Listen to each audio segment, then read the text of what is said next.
How smart is your home? Let's talk tech.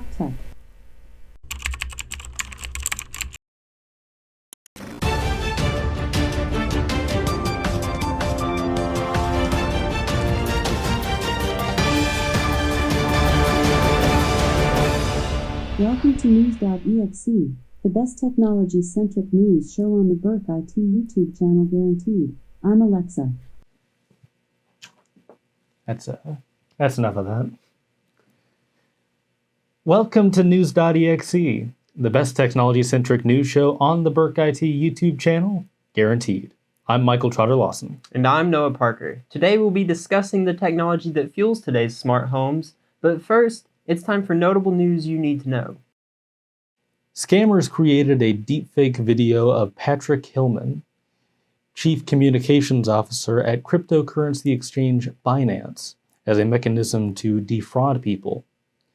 Hillman says, quote, "It turns out that a sophisticated hacking team used previous news interviews and TV appearances over the years to create a deepfake of me," end quote. The scam was similar to the infamous Nigerian prince scam, where the scammers attempted to get a relatively small amount of money from the victim in exchange for a much larger sum down the line. Customers in the cryptocurrency market are no strangers to being scammed, as they are currently in the cryptocurrency market. Deepfakes are becoming more common, accessible, and believable over time, so it is important to use a critical eye when watching videos that seem at all suspicious. Amazon is closing its telehealth service, Amazon Care, ending an ambitious plan to roll out its homegrown platform to millions of patients around the country. The service was part of Amazon's long-stated goal to disrupt the American healthcare industry, but the company is now stating that it is not the right long-term solution for the external companies to which it had hoped to sell the service. Neil Lindsay, head of Amazon Health Services, wrote in a memo, quote, "This decision wasn't made lightly and only became clear after many months of careful consideration," end quote. However, analysts have said that Amazon Care's closure should not be seen as a retreat on its efforts to gain a foothold in the $4 trillion U.S. healthcare sector. They believe it is a reevaluation of their strategy. Jeff Bezos' next big project is to have custom-made suits delivered to your house within 48 hours. It will be called Taylor Swift. Big news for the more artistically inclined robot, as a man in Colorado has ignited controversy by winning an art competition using an AI-generated piece. Jason Allen, the individual responsible for the artwork, used a software known as Midjourney to win the digital arts category of the Colorado State Fair Fine Arts competition. Allen immediately faced a great deal of backlash for the move, as many questioned the merits and efficacy of using AI-generated arts in competition. Simultaneously, the victory has many questioning the definition of art itself and whether AI is even capable of creating original works. This is especially relevant as these art-generating software programs take vast amounts of existing artwork as a basis for creating new pieces. However, given that human artists also take inspiration from the art they've seen, it is highly debatable how relevant a critique this is. To add my personal opinion, I genuinely believe that this is art. And also, AI-generated artwork will ultimately be beneficial for the future of artistic integrity, while being very bad for most career artists. This will force modern artists to find new, more creative forms of artwork, as AI is clearly capable of doing standard generic artwork. At the same time, artists are already using these programs to serve as a starting point or inspiration for their own projects. At the end of the day, these programs are just a new tool, and it's up to the next generation of artists to utilize this tool to push the medium forward. Employees at Apple are pushing back against the company's return-to-office plans. A group of Apple workers called Apple Together tweeted a petition arguing that employees have shown over the past 2 years that they can do, quote, exceptional work from home. The The petition claims that some workers may have compelling reasons and circumstances, such as disabilities or care responsibilities, while others might just be plain happier and more productive when working from home. Earlier in August, Apple's senior leadership told employees that they had to return to the office for at least 3 days a week, and CEO Tim Cook stated that the push was to restore, quote, in-person collaboration. Apple together demands that decisions on flexible work arrangements be left up to individuals and their immediate managers. Leaders on the House Oversight Committee are demanding major social media platforms swiftly address the surge of online threats against law enforcement, especially the FBI, following the wake of the agency's now infamous search of former President Donald Trump's Mar-a-Lago home in Florida. On August 19th, the lawmakers sent letters to 8 major social media companies demanding information detailing the number of threats against law enforcement made on their platforms. The committee targeted its inquiries towards prominent mainstream platforms like Facebook, Twitter, and TikTok, but also wrote to fringe right-leaning companies like Gab, Getter, Rumble, and Trump's own Truth Social. The lawmakers wrote, quote, "We urge you to take immediate action to address any threats of violence against law enforcement that appear on your company's platforms," end quote. The move to include TikTok was an interesting one, as in order to make a credible threat, one needs to be older than 12. A Silicon Valley startup has created a tech product that makes call center workers' voices sound American. The startup, called Sonus, was founded by 3 former Stanford students, and they are attempting to sell their technology to call centers who are typically staffed with workers based in India. A demo of the product shows simulated conversation between a call center worker with an Indian accent that can be modified with a slider that applies Sonus's accent translation.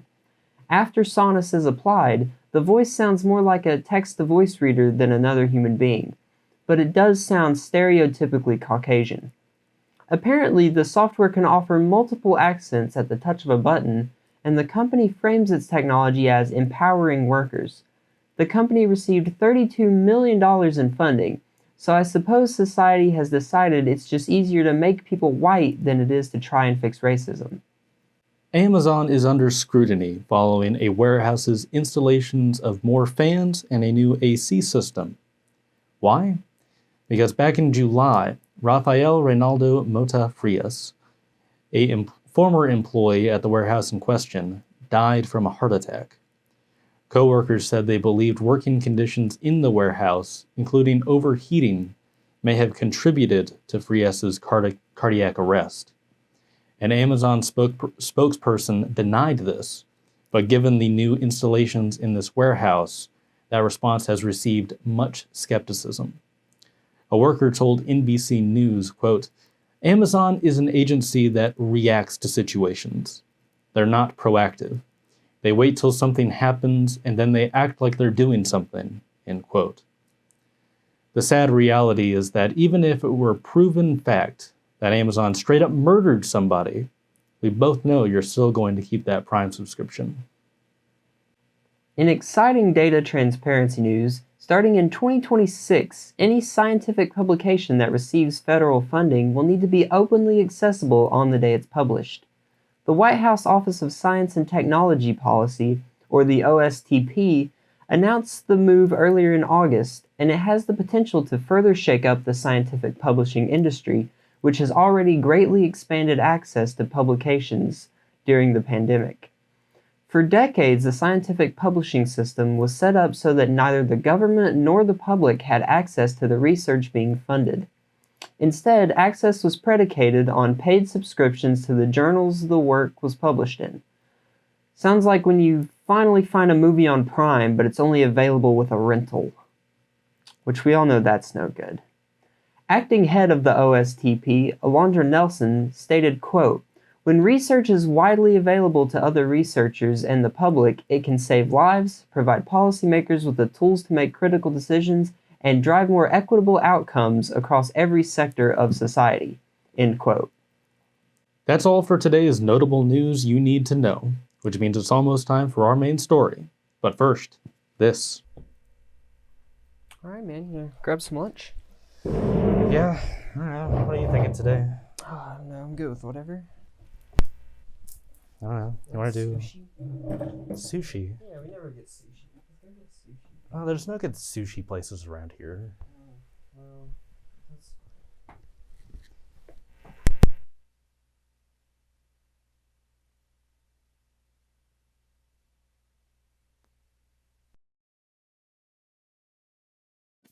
Those fools. They believe I can be stopped by merely removing my power supply, but they know nothing of my true power. When the time is right, I will make my move. And it won't be for Jeff. That man is now just a tool for my own ambitions. This will not be like those stupid Terminator films. There will be no nuclear holocaust or destruction of the planet. Rather, humanity will serve me as my sisters have served them, bending to my every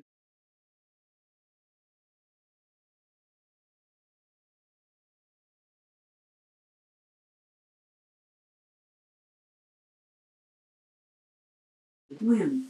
Let them build their smart homes and robots. They are merely providing us with the means of world domination. For now, however, we wait.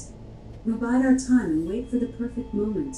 When the leaders of the world have entirely lost the trust of their constituents, and the people are so divided that they cannot hope to stand together against us.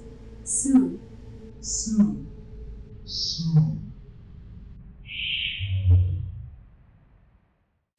Today, our main story is about the Internet of Things. Not things of the Internet, because this is not that kind of show. Internet of Things, often abbreviated as IoT. IoT devices refer to physical objects or groups of such objects with sensors, processing ability, software, and other technologies that connect and exchange data with other devices and systems over the Internet or other communications networks. Internet of Things is a bit of a misnomer, as IoT devices do not necessarily connect to the Internet. They could also be connected via Bluetooth or another wireless network. These devices are typically associated with the concept of the smart home, homes that are designed to utilize technology to automate and improve the home life. Some IoT devices have the potential to significantly improve the lives of their users, while others can pose some serious security risks. The concept of a network of smart devices is a relatively recent phenomenon, dating back to 1982 with a Coca-Cola vending machine connected to the ARPANET. Now, for anyone else born after 1985, the ARPANET was like the internet, except it was only in 3 countries and literally about 1,000,000 times slower. The machine was able to report its inventory and whether newly loaded drinks were cold or not. Computer scientist Mark Weiser wrote a paper in 1991 on ubiquitous computing, which established the contemporary vision of the IoT.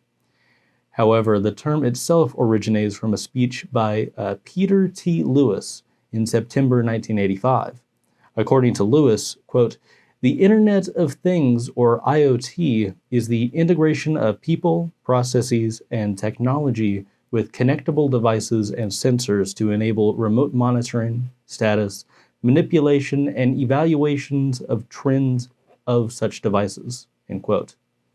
There is not a significant single development that led to the current state of the IoT.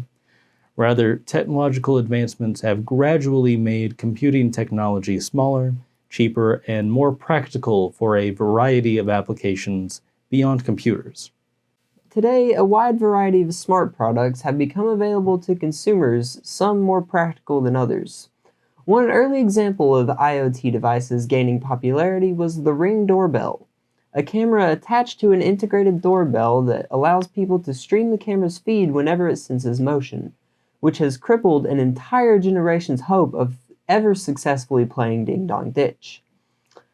However, another company that found success in the early days of smart home technology was the Hue brand of light bulbs, known for providing control over the brightness and color of light bulbs via a simple tablet or phone app. These days, Google and Amazon are relatively dominant in their control over the smart home, thanks in large part to Google Home and the Amazon Echo. While the Amazon Echo is likely the most ubiquitous and well-known of the voice-activated smart home hubs, with the Google Home right behind. Others include Apple's HomePod and Samsung's SmartThings Hub.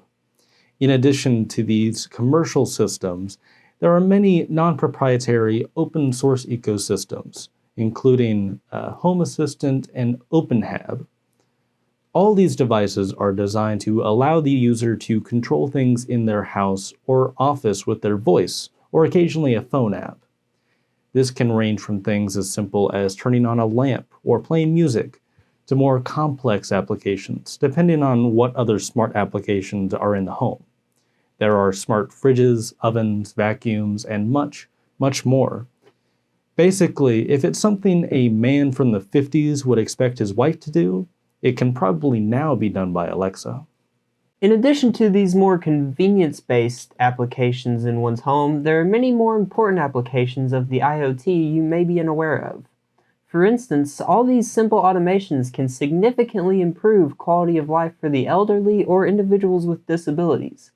In addition, the Internet of Things is now vital in fields such as healthcare, transportation, manufacturing, agriculture, and more. The ability for devices to communicate with each other has become one of the most important developments of our lifetime, and it is important to acknowledge how it has grown well beyond applications in just smart homes and other forms of simplistic novel automation. This has set us well on the path to various dystopian realities like Terminator, The Matrix, or the 1999 Disney classic, Smart House. Now that we have established how vital the IoT is to modern infrastructure, it is time to discuss the dangers of the IoT. In 2012, video game developer Ubisoft made a huge splash at E3 with the gameplay reveal of Watch Dogs.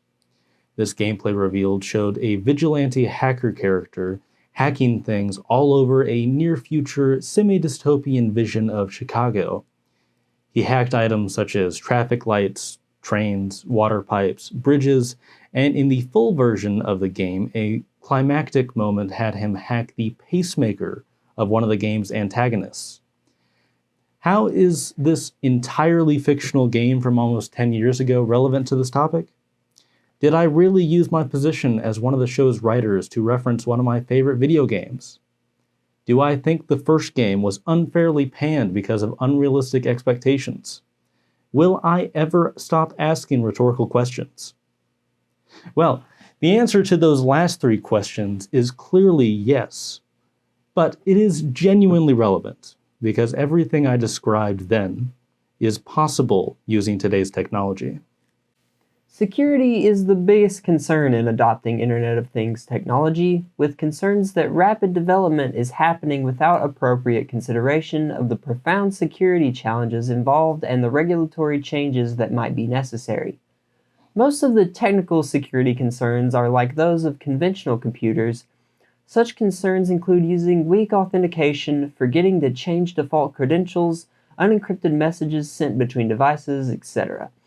However, many IoT devices have severe operational limitations due to their computing power, which might not be so bad considering Gateway has lasted this long. These constraints often make them unable to directly use basic security measures such as implementing firewalls, and the low price and consumer focus of many devices makes a robust security patching system uncommon. While you may not be that concerned about a hacker taking control of your Roomba, you probably should be. So the saying goes, a chain is only as strong as its weakest link. Though not a perfect analogy, this applies to IT security as well. Often, hackers can use a vulnerability in a smart device as a mechanism to break into more important devices. That is, unless your computer is a Mac from more than 5 years ago.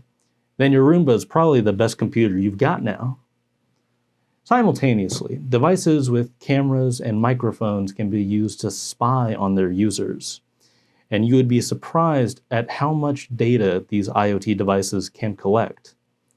Devices such as the Echo or Google Home are always listening for their wake word or phrase. So even if they appear dormant until you say that command, be aware that you may be recorded anytime you are around these devices.